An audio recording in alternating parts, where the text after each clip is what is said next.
The message came on a quiet Tuesday. Radio telescopes across Earth picked up the signal simultaneously. It was clear, deliberate, and in perfect English.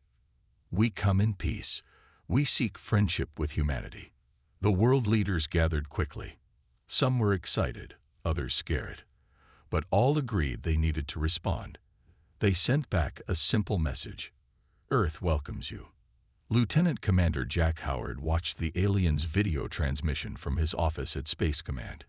He didn't trust the smile on the alien leader's face. The Vraxians looked almost human, but with pale blue skin and eyes too large for their faces. Notice anything strange about their message, sir? Asked Jack, looking at his superior officer. Admiral Heather Dixon nodded slowly. The timing is too perfect. They showed up right after we established our Mars colony. Jack studied the star map on his screen. And their ships have been moving closer for months. Why hide that fact? Across the world, people celebrated the news of friendly aliens. NASA astronaut Olivia Martinez didn't join the celebration. From her position on the International Space Station, she had spotted something concerning. Small Vraxian ships were quietly scanning Earth's defense satellites. She took photos and sent them to Space Command with an urgent message. I don't think our new friends are being honest with us, she wrote. The governments of Earth decided to proceed carefully. They invited a small Vraxian delegation to land in a neutral location, the United Nations headquarters in New York. The meeting seemed to go well. The aliens spoke of trade, shared technology, and peaceful cooperation. 3 days later, the Mars colony went silent. We've lost all contact with Mars Base Alpha, reported Communications Officer Maya Johnson. Her fingers moved quickly across her keyboard. Last transmission mentioned unidentified ships entering orbit. Jack Howard was in the emergency meeting when the first images came through. The Mars colony was in flames. Survivors reported that Vraxian ships had appeared without warning and opened fire. They said they came in peace, whispered someone. They lied, said Jack. Within hours, attacks were reported at research stations on the Moon and mining operations in the asteroid belt. The Earth Alliance Security Council gathered in their underground facility in Geneva. This is clearly a coordinated invasion, said Admiral Dixon, standing at the head of the table. They've been planning this since before first contact. But why? Asked the Secretary General. What do they want? Resources, territory, or maybe they just don't want competition, replied Jack Howard. It doesn't matter. What matters is how we respond. Engineer Noah Phillips rushed into the room, out of breath. Admiral, you need to see this. He placed a data pad on the table. We've analyzed the weapons they used on Mars. They're advanced, but not unbeatable. Admiral Dixon studied the information. How quickly can we adapt our defenses? With global cooperation. Weeks, not months, Noah said. The room fell silent as everyone realized what this meant. Then we have no choice, said Admiral Dixon. As of this moment, Earth is at war. Around the table, representatives from every major nation nodded in agreement. For the first time in human history, Earth stood completely united. Contact all military commands, ordered Dixon. Activate the Earth Defense Initiative. And get me direct lines to every shipyard and weapons lab on the planet. Jack Howard looked at the satellite images of Vraxian ships moving through the outer solar system. They thought humans would be easy targets. They thought wrong. They caught us by surprise, he said quietly. But that advantage won't last long. As the meeting ended, the first defense plans were already being distributed. Humanity had never faced such a threat before, but one thing was certain. They would not surrender without a fight. 3 weeks after the first attack, the situation looked grim. The Vraxians had taken control of Mars and were moving toward Earth.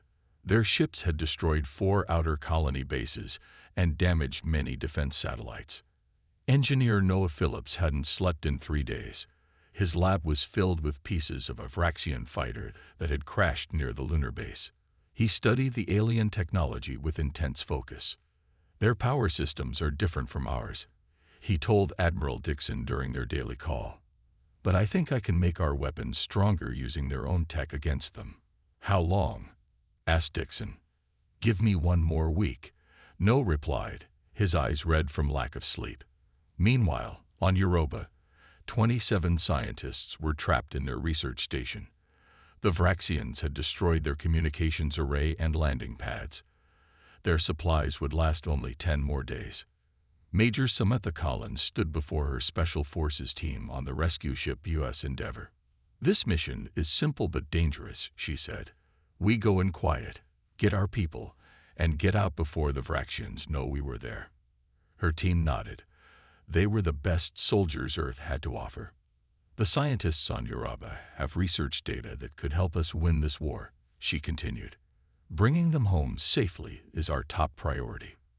The Endeavour slipped past Vraxian patrols using a new stealth system. They landed on Europa's icy surface 3 miles from the research station. Major Collins led her team across the frozen terrain in special suits that masked their heat signatures. The rescue mission was successful. All 27 scientists were safely brought aboard the Endeavour. As they prepared to leave, Vraxian ships appeared in orbit. "They spotted us," reported the pilot. Major Collins made a quick decision. Launch the decoys. Full power to engines. The Endeavour shot away from Europa as decoy drones flew in different directions.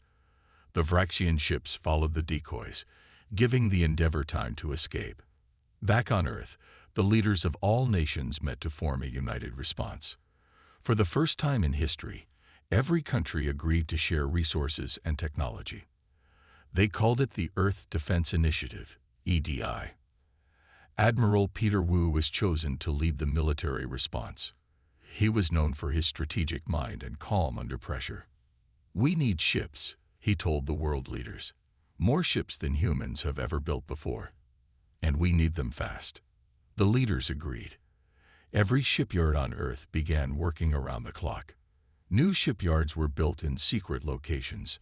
Mining operations in the asteroid belt that had not been attacked increased production.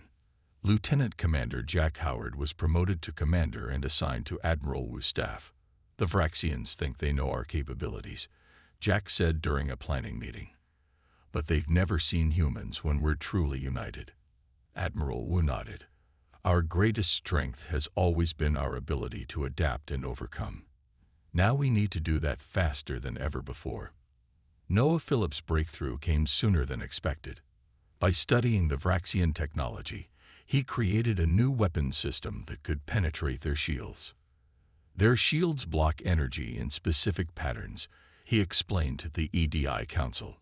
"My system changes frequencies rapidly to find gaps in their defenses." The first test was conducted against a captured Vraxian scout ship. The new weapons cut through its shields like they weren't there. For the first time since the war began, hope spread through the ranks of Earth's defenders. Production of the new weapons began immediately. In secret bases throughout the solar system, humanity prepared for war. Ships were built, soldiers were trained, and plans were made. The Vraxians believed they faced a scattered, frightened species. They would soon learn how wrong they were. 6 months into the war, humanity had moved much of its operations into space. Deep inside the asteroid belt, massive shipyards worked day and night. What had once been mining facilities were now building the largest fleet humans had ever created. Dr. Allison Wright studied Vraxian biology in her lab hidden within Ceres, the largest asteroid. She had been working with samples collected from crashed Vraxian ships. Today, she made an important discovery. Their cells break down when exposed to this specific radiation frequency, she explained to Commander Jack Howard over a secure channel. "It doesn't harm humans at all, but it's deadly to them." Jack leaned forward, his face serious on the screen. "Can we use this as a weapon?" "Yes," said Allison. "We could modify our current systems to emit this radiation. It would penetrate their ships and their personal armor." Jack immediately forwarded the information to Admiral Dixon and Admiral Wu. This could change everything. Meanwhile, near Saturn, Commander Ethan Rodriguez prepared to test the new shield technology developed by Noah Phillips. His ship, the EA's Defender, faced a small squadron of Vraxian fighters. This was not a drill. The Vraxians had found one of the smaller human outposts. All crew to battle stations, Ethan ordered. Activate Phillips' shield system. A soft hum filled the ship as the new shields came online. The Vraxian ships opened fire. Energy blasts hit the shields of the Defender, but instead of weakening, the shields absorbed the energy and grew stronger. "It's working," shouted the tactical officer. "Their weapons are making our shields more powerful." Ethan smiled grimly. "Return fire. Let's show them what we've learned." The battle was short. The Defender destroyed 3 Vraxian ships and forced the others to retreat. It was the first clear victory for humanity. At Earth Defense Initiative headquarters beneath the Rocky Mountains, military strategist Gabrielle Martinez worked on a comprehensive battle plan. She called it Operation Thunderstrike. It would be humanity's first major offensive against the Vraxians. "We can't just defend anymore," she told the gathered military leaders. "We need to hit them where they don't expect it."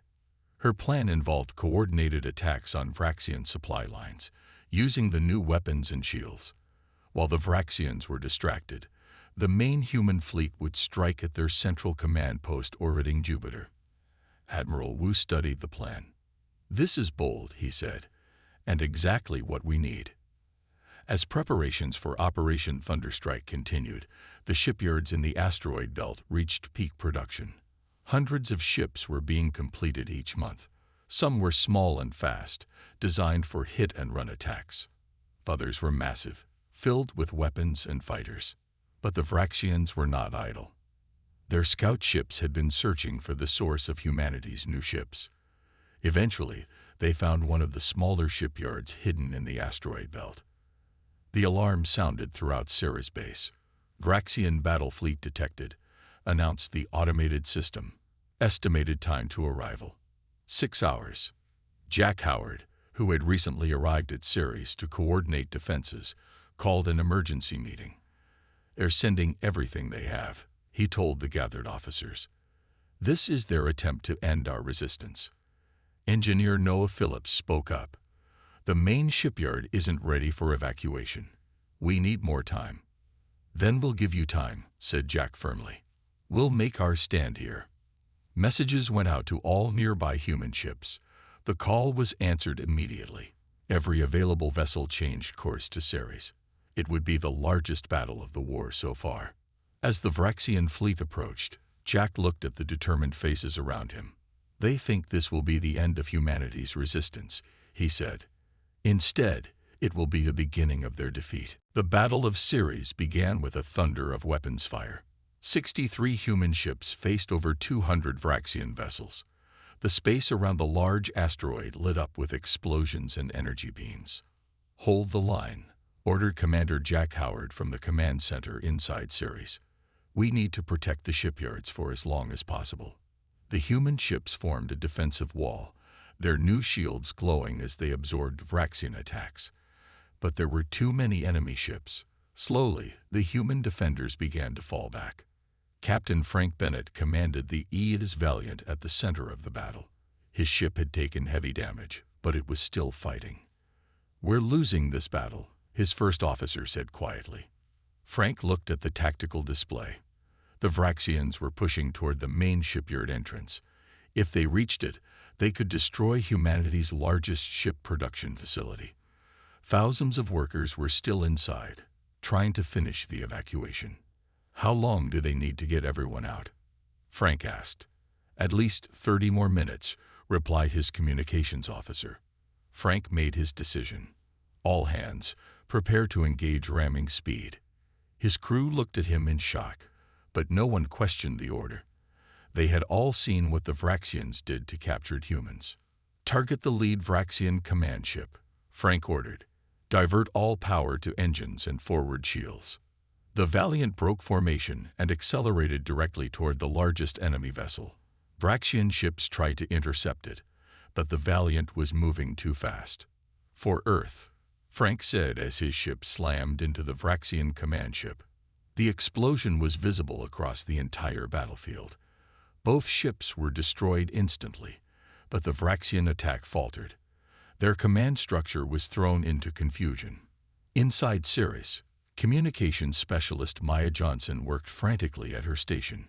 She had noticed a pattern in the Vraxian transmissions. "I think I can break their encryption," she told Jack Howard. "It's similar to what we saw during the Europa rescue mission." "Do it," Jack ordered. "Anything that gives us an edge."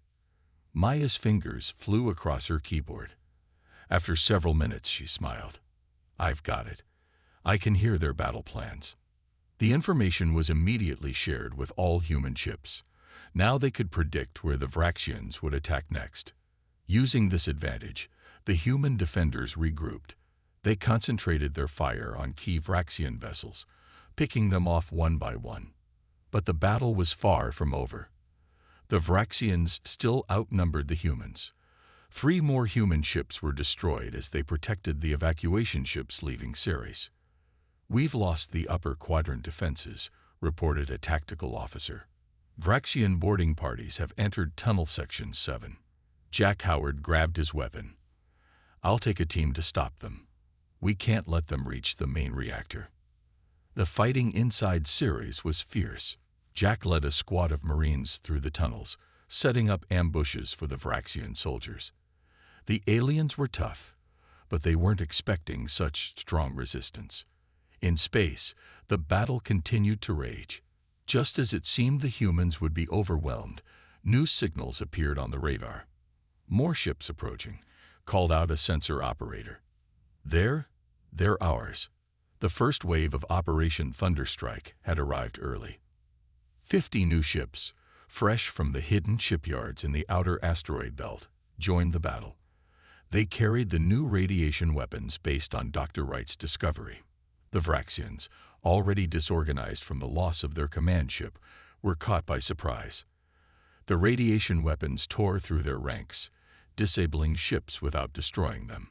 After 6 more hours of fighting, the remaining Vraxian ships retreated. The Battle of Ceres was over. The humans had won, but at a great cost. 17 ships destroyed, thousands of lives lost, and parts of Ceres heavily damaged. Yet as Jack Howard looked out at the field of debris, he felt something he hadn't felt in months: hope. For the first time, humans had decisively beaten the Vraxians in a major battle. "Begin repairs immediately," he ordered, "and prepare the fleet. It's time to take the fight to them." 1 month after the Battle of Ceres, the largest fleet in human history gathered near Neptune. 327 ships of all sizes formed a massive sphere in space. At the center was the flagship, E.'s Retribution, commanded by Admiral Heather Dixon. On the bridge of the Retribution, Dixon looked at the assembled fleet with pride. Just a year ago, humanity had been on the defensive, struggling to survive. Now they were ready to take the fight to the enemy's home world. "Status report," Dixon ordered. "All ships report ready, Admiral," replied her first officer. "The jump drives are charged, and the radiation weapons are online." The jump drive was humanity's newest technological breakthrough. Based on captured Vraxian technology, it allowed ships to travel vast distances almost instantly. It had never been tested on this scale before. Navigation Officer Benjamin Carter worked at his station, making final calculations. "The jump coordinates are locked in," he reported. "We'll arrive behind the Vraxian defense line, giving us the element of surprise." Dixon nodded. "Send the signal to all ships. Prepare to jump on my mark." Throughout the fleet, crews prepared for the most daring mission in human history. They were about to travel farther than any humans had gone before, directly to Vraxian territory. Science Officer Kate Williams supervised the final adjustments to the radiation weapons on the Retribution. Dr. Wright's discovery had been transformed into a powerful ship-based weapon system. "The radiation emitters are calibrated for maximum effect against Vraxian biology," Kate reported. "Even their heaviest ships will be vulnerable." The countdown began. 10 minutes until jump. Dixon opened a channel to the entire fleet. "This is Admiral Dixon. Today we bring the fight to those who attacked us without provocation. Today we show the Vraxians that humanity will not be conquered." She paused. "Everyone to your stations. Good hunting." Benjamin Carter watched the final seconds tick down on his console. "Jump in 3, 2, 1, now." Space twisted around the human fleet. For a moment, everything seemed to stretch into impossible shapes. Then, with a flash of light, the fleet disappeared from the solar system. The journey took seconds but felt like hours to those experiencing it. When reality stabilized, the human fleet had arrived at their destination, the outskirts of the Vraxian home system. "Jump successful," reported Benjamin, his voice filled with relief. "All ships accounted for." The tactical display showed the situation clearly. They had arrived behind the main Vraxian defense line. Nearby was a massive space station that served as the Vraxians' primary military hub. "They haven't detected us yet," reported the sensor officer. "Their sensors are all pointed outward, expecting attacks from other directions." Dixon smiled grimly. "Perfect. Launch fighters and prepare main weapons." Across the fleet, fighter bays opened and small craft poured out. The element of surprise was total. By the time Vraxian sensors detected the human fleet, the first wave of fighters was already attacking their space station. The Vraxians scrambled to respond, but their ships were scattered across their defense perimeter. It would take time for them to regroup. "Open a channel to all Vraxian frequencies," Dixon ordered. When the channel was ready, Dixon stood tall on her bridge. Her image was transmitted to every Vraxian ship and base in the system. "This is Admiral Heather Dixon of the Earth Alliance. Your unprovoked attack on our worlds has been answered. A human armada is now in orbit around your military headquarters. We demand your immediate and unconditional surrender."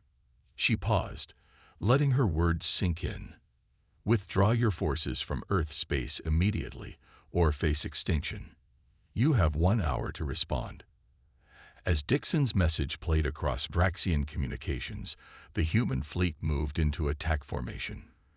The radiation weapons powered up, glowing with deadly purpose. The battle for humanity's survival was about to enter its final phase. The Vraxians did not surrender. Instead, they gathered every ship they could find and prepared to defend their homeworld, Vrax Prime.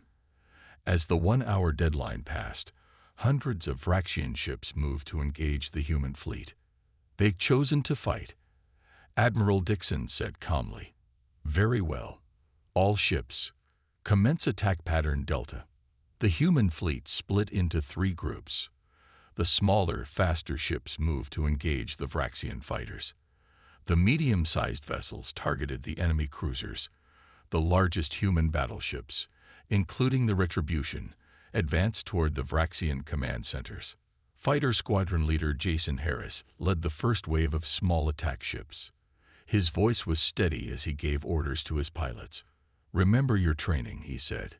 "Use the radiation weapons first, then finish with conventional weapons." The human fighters moved in perfect formation. When they came within range, they fired the radiation weapons. The invisible beams struck the Vraxian ships. The effect was immediate. Many Vraxian fighters began to drift, their pilots incapacitated by the radiation. "It's working," shouted one of Jason's pilots. "Stay focused," Jason replied. "We still have a lot of enemies out there." The battle grew larger as more Vraxian ships arrived. The space around Vrax Prime became filled with energy beams, missiles, and explosions. It was the largest space battle in human history. On the Retribution, Admiral Dixon watched the tactical display.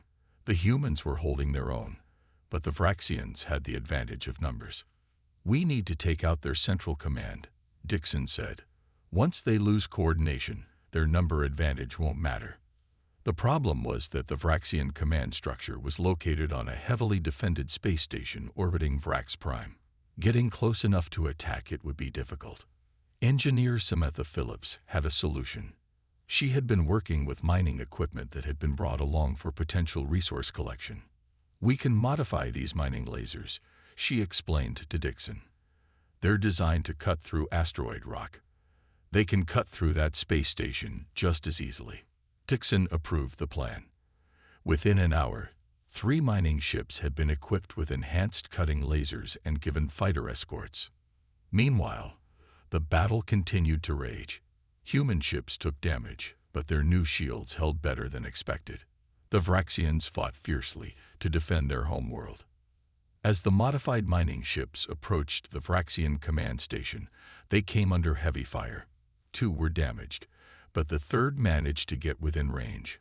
Its powerful laser activated, cutting into the station's outer hull. "Keep firing," ordered the mining ship's captain. "Don't stop until you reach their command center." The laser burned through layer after layer of the station. Vraxian defenders tried to stop it, but the human fighter escorts kept them at bay. Finally, the laser reached a critical section of the station. Explosions rippled across its surface as power systems failed. The station began to drift out of orbit. On the ground, Colonel Derek Johnson led a special forces team that had landed on Vrax Prime during the space battle. Their mission was to disable the planetary defense systems that could threaten the human fleet. "Move quickly and stay quiet," Derek told his team as they approached the main defense facility. "We want to be in and out before they know we're here." The team used stealth technology to avoid Vraxian patrols. When they reached the facility, they planted charges at key points. The resulting explosions disabled the planet's defensive shield and weapon systems. "Ground team to retribution," Derek reported. "Planetary defenses are down. You have a clear shot at any target on the surface." As the battle entered its 5th hour, something unexpected happened. New ships appeared on the edge of the system. They weren't human or Vraxian.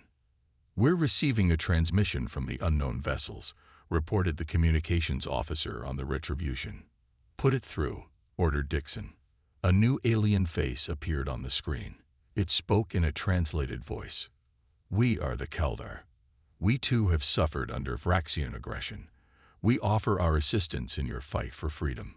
The arrival of the Kaldar fleet turned the tide of battle. Caught between 2 enemies, the Vraxian forces began to break apart. Victory was within humanity's grasp. 3 days after the Battle of Vrax Prime, the Vraxian High Command surrendered. Their ships powered down weapons and their soldiers laid down arms. The long war was finally over. On the bridge of the Retribution, Admiral Dixon received the official surrender document. The Vraxian leader, pale and weak from exposure to the radiation weapons, signed his name with a shaking hand. "We accept your terms," he said quietly. "The Vraxian Empire submits to human authority." Dixon nodded. "Your forces will withdraw from all human territories immediately. Any further aggression will be met with total destruction." As the Vraxian leader was escorted away, Dixon turned to her officers. "Send word to Earth. The war is won." Cheers erupted across the ship. Similar celebrations broke out on every human vessel. After months of fighting and sacrifice, victory belonged to humanity. Diplomat Laura Rodriguez arrived from Earth to handle the peace negotiations. She had spent years studying alien cultures and was the perfect choice to shape the new relationship between humans and Vraxians. "We don't want to destroy your civilization," Laura told the Vraxian Council during their first meeting. "We want to ensure lasting peace between our peoples." The peace treaty established new boundaries in space. The Vraxians would be confined to their home system until they proved they could be trusted. Human ships would patrol the borders to enforce the agreement. The alliance with the Kaldar opened new doors for humanity. Their representatives shared stories of other alien civilizations that had suffered under Vraxian rule. Many were eager to establish friendly relations with the humans who had defeated their oppressors. "We stand at the beginning of a new era," Laura told Admiral Dixon as they watched ships from 3 different alien species dock at a human space station. "Humanity is now recognized as a major power in this part of the galaxy." Commander Jack Howard, promoted to captain for his actions during the war, was assigned to lead a diplomatic mission to Kaldar space. Before leaving, he visited the science lab where researchers were studying captured Vraxian technology. "Have you found anything interesting?" he asked Dr. Allison Wright, who was examining a Vraxian data core. "More than interesting," she replied, looking troubled. "I found evidence that the Vraxians were manipulated into attacking us." Jack frowned. "Manipulated? By whom?" Allison showed him the data. "There are communications from another species, much more advanced than the Vraxians or us. They fed the Vraxians false information about humans, making us seem like a threat." "Why would they do that?" Jack asked. "I'm not sure," Allison said, "but I have a theory. This unknown species may have wanted us to fight each other, weakening both our civilizations." The discovery was concerning enough that Admiral Dixon called a special meeting with representatives from Earth, the Kaldar, and other allied species. They agreed to form a joint investigation team. Meanwhile, the human fleet was reorganized. The Earth Defense Initiative became the Galactic Peacekeeping Force. Their mission expanded from protecting Earth to maintaining stability throughout nearby space. Admiral Peter Wu oversaw the transformation. "Our ships will ensure that no species can threaten another the way the Vraxians threatened us," he announced during the commissioning ceremony for the new force. 6 months after the end of the war, a monitoring station at the edge of explored space detected unusual energy readings. The readings matched nothing in the human or allied species databases. "Send a message to headquarters," ordered the station commander. "We may have detected activity from the unknown manipulators." As the message traveled back to Earth, humanity prepared for what might come next. They were no longer an isolated species, vulnerable and alone. They were a galactic power with allies, technology, and determination. Whatever challenges the future held, humans would face them together, stronger than ever before.